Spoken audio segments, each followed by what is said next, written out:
because this is a perfect analogy for what we're going to be talking about today. The vast majority of us in this room, very smart people in this room, were not as effective as we could have been in this activity. We didn't get it right.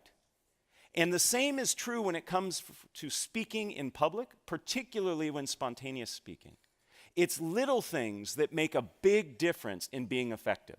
So today we're going to talk about little things in terms of your approach, your attitude, your practice that can change how you feel when you speak in public.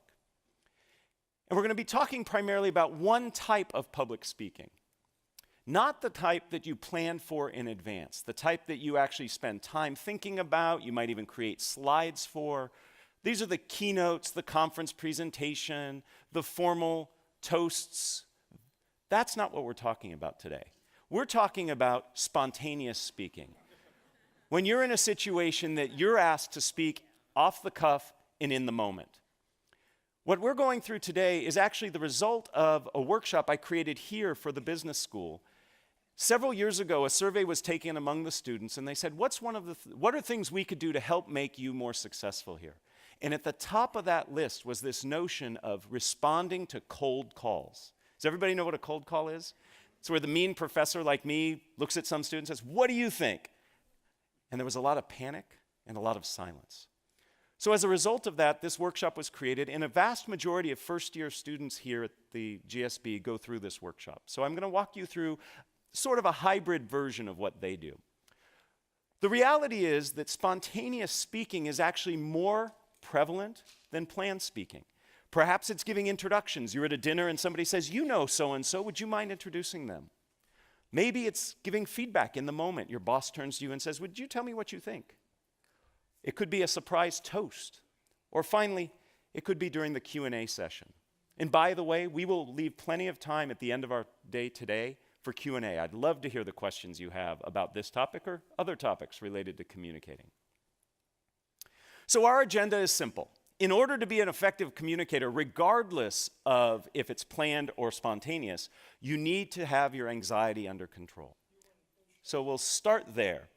Second, what we're going to talk about is some ground rules for the interactivity we'll have today, and then finally we're going to get into the heart of what we will be covering. And again, as I said, lots of activity, and I invite you to participate. So let's get started with anxiety management. 85% of people tell us that they're nervous when speaking in public. And I think the other 15% are lying. Okay? We could create a situation where we could make them nervous too. In fact, just this past week, a study from Chapman University asked Americans, what are the things you fear most? And among being caught in a surprise terrorist attack, having your identity stolen, was public speaking. Among the top 5 was speaking in front of others. This is a ubiquitous fear, and one that I believe we can learn to manage. And I use that word manage very carefully because I don't think we ever want to overcome it. Anxiety actually helps us. It gives us energy, helps us focus, tells us what we're doing is important, but we want to learn to manage it. So I'd like to introduce you to a few techniques that can work, and all of these techniques are based on academic research. But before we get there, I'd love to ask you, what does it feel like when you're sitting in the audience watching a nervous speaker present? How do you feel? Just shout out a few things. How do you feel? Uncomfortable. I heard many of you going, yes, uncomfortable. It feels very awkward, doesn't it?